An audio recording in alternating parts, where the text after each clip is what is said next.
सहारा प्रणाम। सहारा समय में आपका स्वागत है। मैं हूं अनुज शर्मा। बुलेटिन की शुरुआत करेंगे आज की बड़ी खबरों के साथ। लखनऊ में बीएसपी अध्यक्षा मायावती ने ट्वीट कर उत्तर प्रदेश सरकार द्वारा अवैध मदरसों की जांच के बारे में कहा है कि चंदों पर आश्रित प्राइवेट मदरसों का सर्वे पूरा हो गया है, जिसके अनुसार 7,500 से अधिक गैर मान्यता प्राप्त मदरसे गरीब बच्चों को तालीम देने में लगे हुए हैं। ये गैर सरकारी मदरसे सरकार पर बोझ नहीं बनाना चाहते तो फिर इसमें दखल क्यों?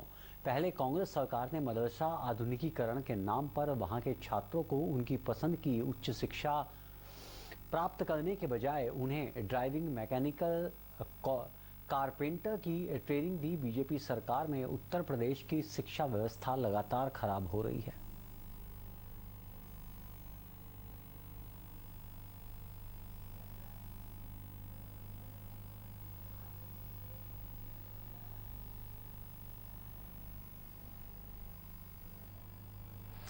ताज़ा अपडेट के लिए हमारे साथ जुड़ चुके हैं हमारे संवाददाता लखनऊ से आलोक गुप्ता। आलोक, मायावती ने जो ट्वीट किया है उसके सियासी मायने क्या निकाले जाएं? देखिए, निश्चित तौर पर कहीं ना कहीं मायावती ने आज जो ट्वीट किया है और प्रदेश सरकार पिछले दिनों जिस तरीके से मदरसों की सर्वे कराया था वो काम पूरा हो गया है। और उन्होंने अपने ट्वीट में लिखा है कि गैर मान्यता प्राप्त मदरसे गरीब बच्चों को तालीम देने में लगे हैं। ये गैर सरकारी मदरसे सरकार पर बोझ नहीं बनना चाहते हैं, तो फिर इसमें दखल क्यों? तो एक तरीके से लगातार उन्होंने 4 ट्वीट किए हैं टीचर और स्टाफ को लेकर, खास तौर से सर्वे कराया जाता है कि सरकार इन प्राइवेट मदरसों को आसान सूची में शामिल करके इन्हें सरकारी मदरसा बनाएगी। बीएसपी सरकार ने भी करीब 100 मदरसों को इसी बोर्ड में शामिल किया था। कांग्रेस पर भी उन्होंने हल्ला बोला है कि मदरसा आधुनिकीकरण के नाम पर कांग्रेस सरकार ने वहां के छात्रों की उनकी पसंद की उच्च शिक्षा सुनिश्चित करने के बजाय उन्हें ड्राइविंग, ड्राइवर, मैकेनिक, कारपेंटर आदि की ट्रेनिंग के जरिए छात्रों को तालीम, उन मदरसों का भी अपमान किया है। और अब देखिए कि बीजेपी सरकार में उनका क्या होता है। साथ ही जो सबसे आखिरी ट्वीट है उसमें लिखा है कि वैसे यूपी या देश के अन्य सभी राज्यों में भी सरकारी स्कूलों के साथ साथ पूरी शिक्षा व्यवस्था के हालात जो बद से बदतर हो रहे हैं, किसी से छिपा नहीं है, फिर भी सरकारें लापरवाह और उदासीन क्यों हैं? और वहाँ ज्यादातर गरीब और कमजोर वर्गों के बच्चे ही पढ़ते हैं। तो मौजूदा सरकार को पर भी कमेंट किया है बीएसपी सुप्रीमो ने, साथ ही पूर्व सरकार पर भी। कहीं ना कहीं हाशिए से बाहर है उत्तर प्रदेश की राजनीति में। देखा जाए बीएसपी महज एक विधायक के साथ में, और आने वाले लोकसभा चुनाव को लेकर भी जो मुस्लिम वोट का जो ध्रुवीकरण करने का प्रयास आप कह सकते हैं कि एक तरीके से जनता के बीच में, मुस्लिम समाज के बीच में अपनी पकड़ को बनाए रखने को मद्देनजर भी इस ट्वीट के मिसाल जो शिक्षाविद हैं, जो राजनीतिक दल के लोग वो लगा रहे हैं। बहरहाल आपसे जानना चाहूंगा, जैसा कि जिक्र किया भी है और आपने भी जानकारी दी है कि 7,000 से ज्यादा मदरसे ऐसे पाए गए हैं जो सरकारी रिकॉर्ड में दर्ज ही नहीं है, जिनका कोई भी लेखा जोखा सरकार के पास नहीं है। ऐसे 7,000 से अधिक मदरसे सर्वे के दौरान पाए गए हैं। अब इस संबंध में सरकार क्या कुछ निर्णय संभवतः ले सकती है? देखिए, जो सर्वे का काम सरकार ने कराया था उसके पीछे मकसद यही था कि समाज के हर तबके को जो बेसिक शिक्षा है, बुनियादी शिक्षा है, उसकी तालीम बेहतर तरीके से दी जाए। जो लोग तालीम देने का काम कर रहे हैं, खासतौर से मदरसों की अगर बात की जाए तो तमाम रजिस्टर्ड मदरसे हैं जिनकी जानकारी सरकार के पास है, और तमाम ऐसे मदरसे चल रहे हैं जिनकी जानकारी सरकार के पास नहीं। तो ऐसे करीब 7,000 मदरसे निकल कर आए हैं। तो संभवतः अब जो सरकार का अगला कदम होगा वो या तो ये भी मदरसे ऑन रिकॉर्ड आ जाएंगे, जो मदरसों के लिए जरूरी जो सरकारी कार्रवाई होती है, जो रजिस्ट्रेशन होता है, उन सारी प्रक्रियाओं से भी इसको गुजरना पड़ेगा, या फिर ये मदरसे हमेशा के लिए बंद हो जाएंगे। तो सरकार भी यह चाहती थी और इसी दिशा में ये सर्वे कराया गया ताकि सारे जो मदरसे हैं उनको स्ट्रीमलाइन किया जा सके, एक जैसा पाठ्यक्रम एक जगह पर रहे और सरकार की निगाह में रहे कि इस तरीके से जो बच्चे यहाँ से तालीम हासिल कर रहे हैं उनका करियर आगे किस तरीके से बढ़ाया जा सकता है और उन्हें किस तरीके से समाज की मुख्य धारा में शामिल किया जाए। इसके पीछे सरकार का जो मकसद रहा है वो ये रहा है। लेकिन राजनीतिक दल इस सर्वे के नाम पर सरकार को घेरने का काम कर रहे हैं। और उसी कड़ी में बीएसपी सुप्रीमो का आज का ये ट्वीट जो है तमाम सारे आरोप लगा है। लेकिन कहीं ना कहीं सर्वे में जो गैर पंजीकृत मदरसे हैं उनकी भी जानकारी निकलकर सामने आई है। जी जी जी, इस तमाम बातचीत और जानकारी के लिए आपका बहुत बहुत शुक्रिया आलोक। मुख्यमंत्री योगी ने गोरखनाथ मंदिर में जनता दरबार लगाया और एक एक करके फरियादियों से मुलाकात की, उनकी समस्याओं के समाधान का भरोसा दिया है। इस दौरान उन्होंने सभी पात्रों के प्रार्थना पत्र को लिया और अधिकांश के प्रार्थना पत्र को विभिन्न विभागों में भेजने का निर्देश दिया है। उनके जनता दर्शन में हमेशा की तरह ही काफी लोग अपनी समस्याएं लेकर पहुंचे थे।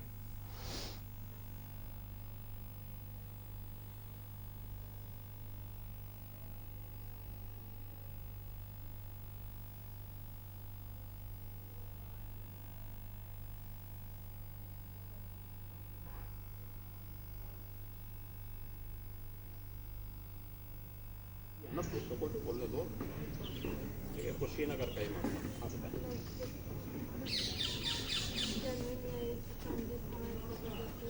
यहाँ पे बढ़लगंज थाना क्षेत्र का मामला, क्या बात है?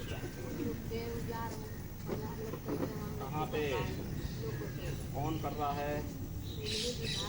किसकी जमीन है वो? जमीन किसकी?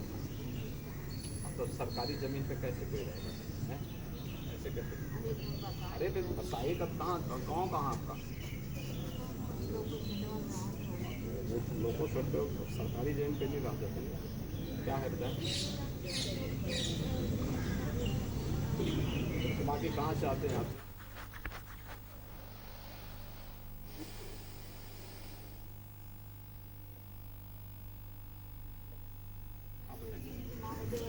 क्या है बताए? 45 साल से हमारा जमीन है, कागज है। फतेहपुर में एक बार फिर धर्म परिवर्तन का मामला सामने आया है। यहाँ एक पादरी समेत 5 लोगों के खिलाफ मुकदमा दर्ज हुआ है, जबकि पादरी समेत 2 लोगों को गिरफ्तार कर लिया गया है। वहीं 3 लोगों की तलाश की जा रही है। आपको बता दें कि सभी पर 10,000 रुपए का लालच देकर गरीब बस्तियों में धर्म परिवर्तन कराए जाने का आरोप है। ललौली क्षेत्र के बहुआ कस्बे में बने चर्च में बजरंग दल के कार्यकर्ताओं ने जमकर हंगामा काटते हुए धर्म परिवर्तन किए जाने का आरोप लगाया है। इसकी शिकायत पुलिस से भी की गई है, जिसके बाद 2 लोगों को पुलिस ने गिरफ्तार किया है और आगे की कार्रवाई की जा रही है।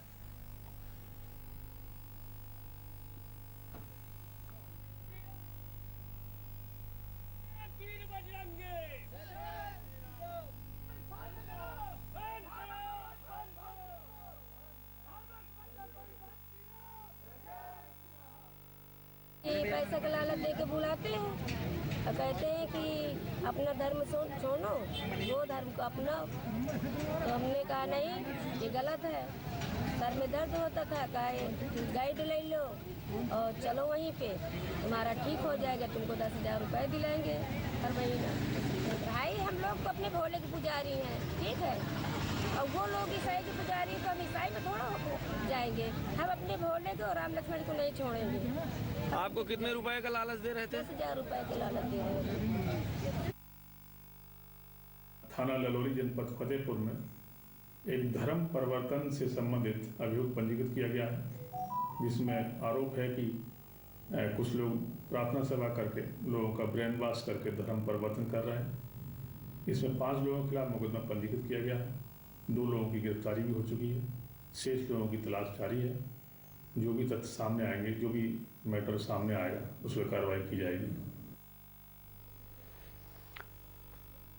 फतेहपुर में एक बार फिर धर्म परिवर्तन का मामला सामने आया है। जैसा हमने आपको बताया, इस खबर से जुड़ा हर अपडेट हम आप तक पहुंचाते रहेंगे, लेकिन उससे पहले ले रहे हैं एक छोटा सा ब्रेक।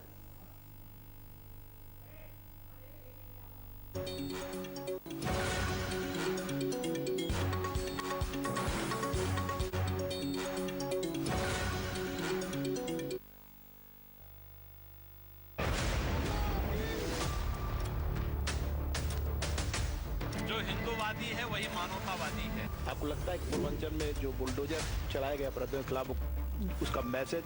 ये पूरे प्रदेश में इसका मैसेज है कि बुलडोजर यूपी का एक ब्रांड बना है।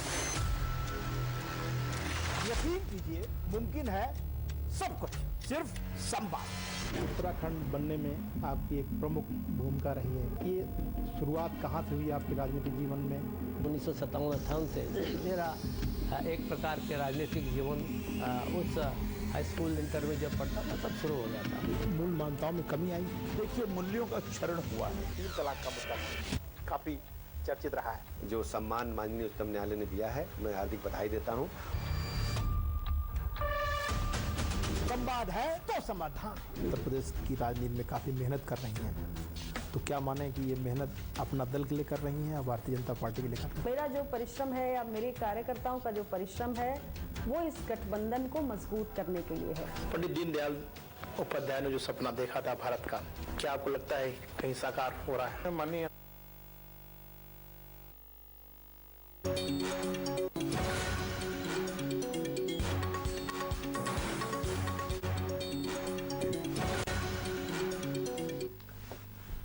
कन्नौज में लापता नाबालिग लड़की सड़क किनारे खून से लथपथ और बेहोशी की हालात में पड़ी हुई मिली है। सूचना पर पहुंची पुलिस ने लड़की को अस्पताल में भर्ती कराया है। ये घटना गुरु सहायगंज क्षेत्र की है। 23 अक्टूबर को लड़की बाजार से कुछ सामान खरीदने के लिए निकली थी और तभी से वो लापता हो गई थी, जिसके बाद इसकी सूचना परिजनों ने पुलिस विभाग को दी थी। लेकिन शाम को लड़की सड़क किनारे बदहवास हालात में मिली है, जिसके बाद उसे अस्पताल में पहुंचाया गया। आशंका जाहिर की जा रही है कि लड़की के साथ दुष्कर्म कर उससे सड़क में फेंक दिया गया। पुलिस मामले की जांच कर रही है। थाना गुरसहायगंज क्षेत्र में एक 13 वर्षीय बच्ची के घायल अवस्था में मिलने की सूचना पर स्थानीय पुलिस द्वारा तत्काल उसे इलाज हेतु अस्पताल में पहुंचाया गया। परिजनों की तहरीर पर सुसंगत धाराओं में अभियोग पंजीकृत करके अग्रिम विधिक कार्रवाई प्रचलित है। घटना का शीघ्र ही अनावरण किया जाएगा।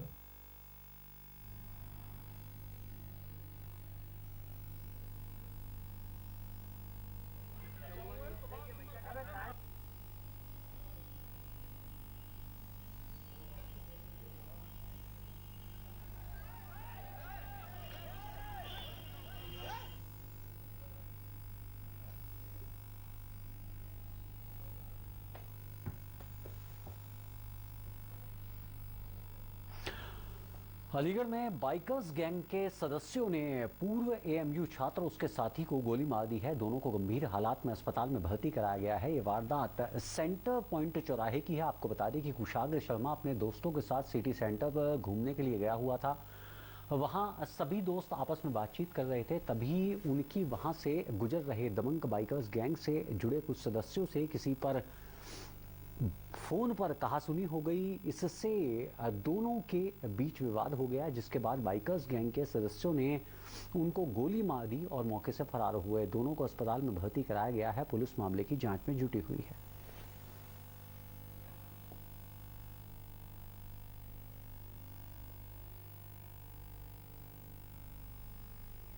आरोपी समूह जो है उसके कुछ लड़के एक कार से आए थे और उनके द्वारा इन 2 लड़कों को घायल किया गया है और इन पर फायर किया गया था। और इसमें से एक लड़का तो पूरी तरह खतरे के बाहर बताया गया है, वहीं दूसरे का इलाज अभी वहां पर चल रहा है।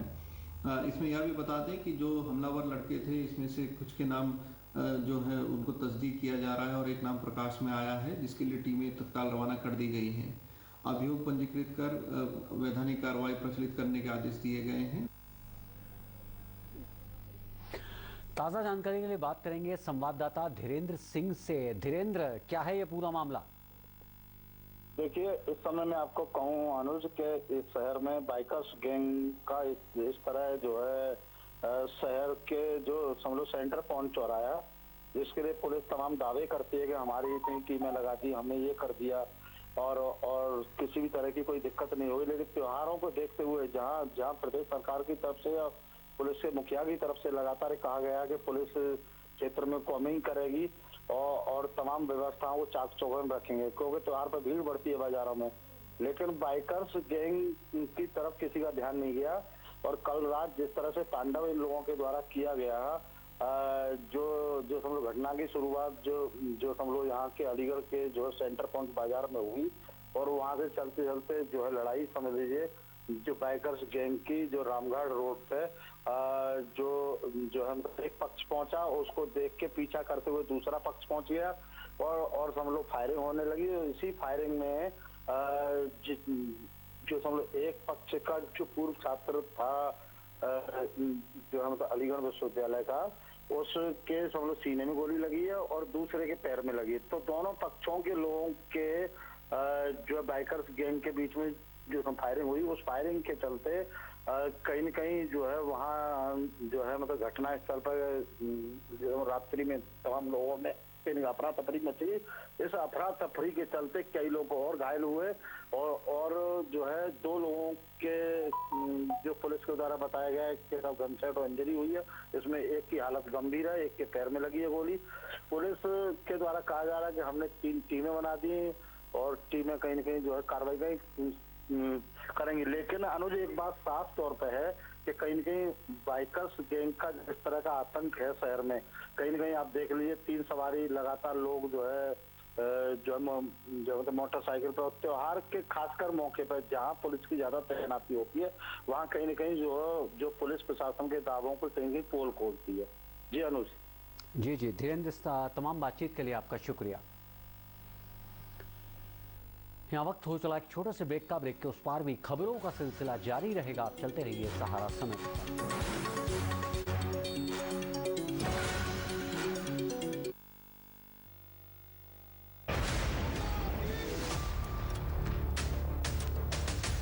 जो हिंदूवादी है वही मानवतावादी है। आपको लगता है कि पूर्वांचल में जो बुलडोजर चलाया गया अपराधियों के खिलाफ, उसका मैसेज, ये पूरे प्रदेश में इसका मैसेज है कि बुलडोजर यूपी का एक ब्रांड बना है। यकीन कीजिए मुमकिन है सब कुछ, सिर्फ संवाद। उत्तराखंड बनने में आपकी एक प्रमुख भूमिका रही है। ये शुरुआत कहाँ से हुई आपके राजनीतिक जीवन में? 1957-58 से मेरा एक प्रकार के राजनीतिक जीवन उस हाई स्कूल इंटर में जब पढ़ता था तब शुरू हो जाता। मूल मान्यताओं में कमी आई। देखिए मूल्यों का क्षरण हुआ है। 3 तलाक का मुद्दा काफी चर्चित रहा है। जो सम्मान माननीय उच्चतम न्यायालय ने दिया है, मैं हार्दिक बधाई देता हूँ। संवाद है तो समाधान। उत्तर प्रदेश की राजनीति में काफी मेहनत कर रही हैं, तो क्या माने कि ये मेहनत अपना दल के लिए कर रही हैं या भारतीय जनता पार्टी के लिए कर रही हैं? मेरा जो परिश्रम है या मेरे कार्यकर्ताओं का जो परिश्रम है वो इस गठबंधन को मजबूत करने के लिए है। पंडित दीनदयाल उपाध्याय ने जो सपना देखा था भारत का, क्या आपको लगता है कहीं साकार हो रहा है? माननीय अमित शाह जी के आने के बाद हिंदुस्तान का परिदृश्य बदल गया है। आपको लगता है कि इस तरह राजनीति में जो साधु संतों का आगमन ज्यादा हो रहा है तो उचित है? मैं इसको प्रारब्ध भी मानती हूँ। जो प्रारब्ध में होगा, चाहे सन्यासी हो चाहे गृहस्थ हो, उसका वो काम करना पड़ेगा। तो मौर्य जी, हम माने कि उत्तर प्रदेश में जो सपना था उत्तम प्रदेश बनने का, वो पूरा हुआ? अर्थव्यवस्था हो, चाहे निवेश हो, चाहे सुशासन हो, चाहे गुंडे अपराधियों के खिलाफ, माफियाओं के खिलाफ कार्रवाई हो, हमारे क्षेत्र में आगे बढ़ रहे हैं। बेशक राजनीतिक हस्ती हो या हो समाज की कोई शख्सियत, जारी है संवाद।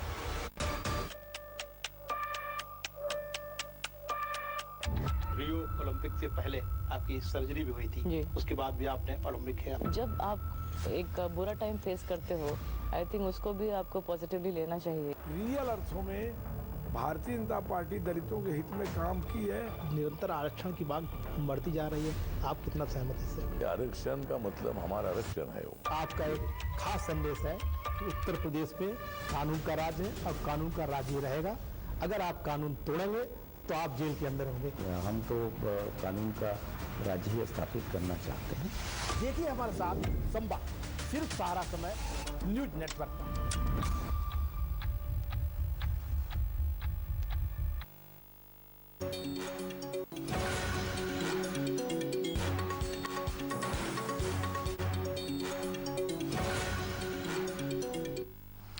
सिद्धार्थनगर में मंदिर के पुजारी के साथ मारपीट का वीडियो सोशल मीडिया पर खूब वायरल हो रहा है। ये घटना शोहरतगढ़ क्षेत्र के कस्बे की बताई जा रही है। बताया जा रहा है कि मंदिर का पुजारी जब मंदिर में पूजा करने जा रहा था तभी कुछ दबंग आते हैं और उसके साथ मारपीट करना शुरू कर देते हैं। पुजारी का नाम अवधेश शुक्ला बताया जा रहा है। वीडियो वायरल होने के बाद पुलिस ने आरोपियों की जल्द ही गिरफ्तारी करने का दावा किया है।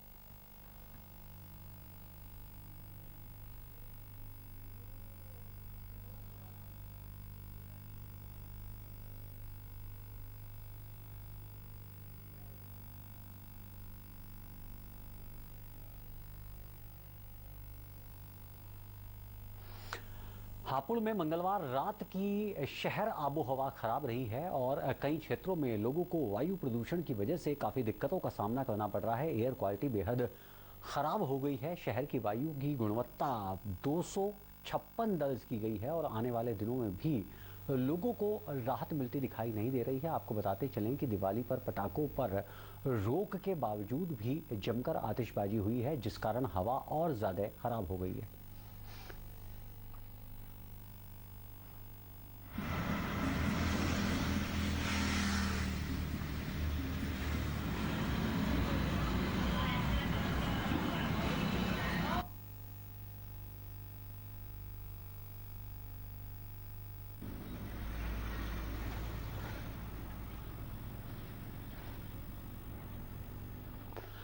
मंगलवार को देश में साल के दूसरे और आखिरी सूर्य ग्रहण को लोगों ने बड़ी उत्सुकता और सावधानी के साथ देखा है। मुख्यमंत्री योगी आदित्यनाथ ने भी गोरखपुर में नक्षत्रशाला के तारामंडल में जाकर इस ग्रहण के नज़ारे को देखा। उन्होंने विशेष चश्मे और टेलीस्कोप की मदद से साल के आखिरी सूर्य ग्रहण को देखा। इस मौके पर उन्होंने वैज्ञानिकों से ग्रहण के समय और ग्रहों की जानकारी ली है। इस दौरान मुख्यमंत्री के साथ बीजेपी के क्षेत्रीय अध्यक्ष डॉक्टर धर्मेंद्र सिंह, विधायक Vipin Singh, AGD zone Akhil Kumar, DM Krishna Karunesh समेत तमाम लोग मौजूद रहे।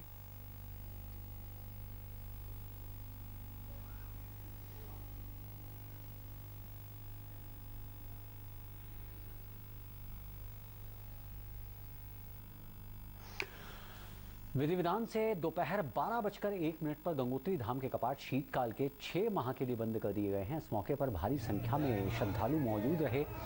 शीतकालीन प्रवास के लिए गंगोत्री धाम से मां गंगा की डोली मुगबा के लिए रवाना हो गई, जहां पर श्रद्धालुओं ने मां गंगा की पूजा अर्चना आज से वो शुरू कर देंगे। आपको बताते चलें कि दिवाली के दूसरे दिन यानी अन्नकूट के पवित्र मुहूर्त में गंगोत्री धाम के कपाट बंद किए जाते हैं, लेकिन इस बार सूर्य ग्रहण लगने की वजह से इस कार्यक्रम को एक दिन के लिए टाल दिया गया था। गुरुवार यानी 27 अक्टूबर को केदारनाथ और यमुनोत्री धाम के कपाट भी बंद हो जाएंगे, जबकि 19 नवंबर को बद्रीनाथ धाम के कपाट बंद किए जाएंगे।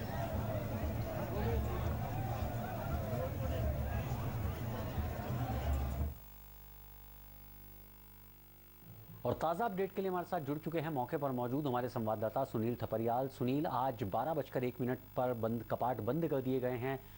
किस तरह का माहौल देखने को मिला और कितनी संख्या में श्रद्धालु इस पवित्र बेला में साक्षी बने?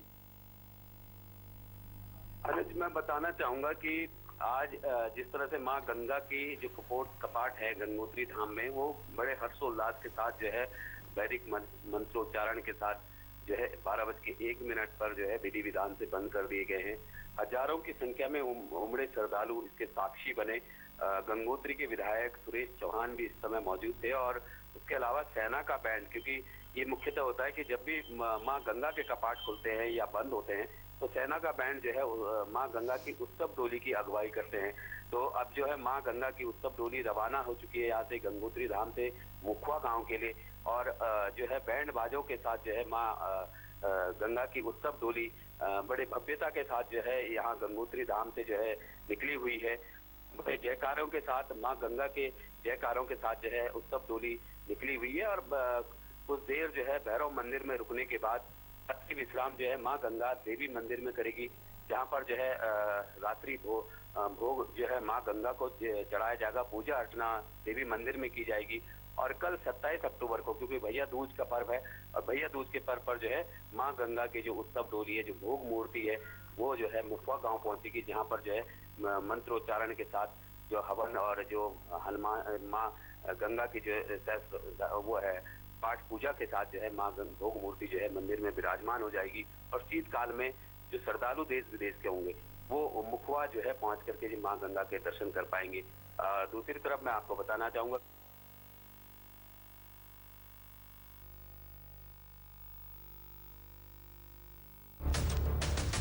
जो हिंदूवादी है वही मानवतावादी है। आपको लगता है कि पूर्वांचल में जो बुलडोजर चलाया गया अपराधियों के खिलाफ, उसका मैसेज, ये पूरे प्रदेश में इसका मैसेज है कि बुलडोजर यूपी का एक ब्रांड बना है।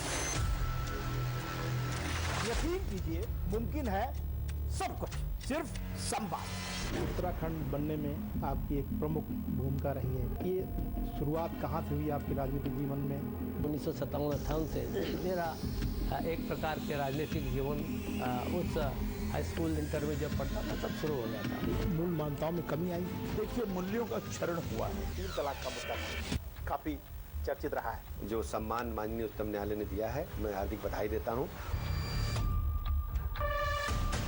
संवाद है तो समाधान। उत्तर प्रदेश की राजनीति में काफी मेहनत कर रही हैं, तो क्या माने कि ये मेहनत अपना दल के लिए कर रही हैं या भारतीय जनता पार्टी के लिए कर रही हैं? मेरा जो परिश्रम है या मेरे कार्यकर्ताओं का जो परिश्रम है वो इस गठबंधन को मजबूत करने के लिए है। पंडित दीनदयाल उपाध्याय ने जो सपना देखा था भारत का, क्या आपको लगता है कहीं साकार हो रहा है? माननीय अमित शाह जी के आने के बाद हिंदुस्तान का परिदृश्य बदल गया है। आपको लगता है कि इस तरह राजनीति में जो साधु संतों का आगमन ज्यादा हो रहा है तो उचित है? मैं इसको प्रारब्ध भी मानती हूँ। जो प्रारब्ध में होगा, चाहे सन्यासी हो चाहे गृहस्थ हो, उसका वो काम करना पड़ेगा। तो मौर्य जी, हम माने कि उत्तर प्रदेश में जो सपना था उत्तम प्रदेश बनने का, वो पूरा हुआ।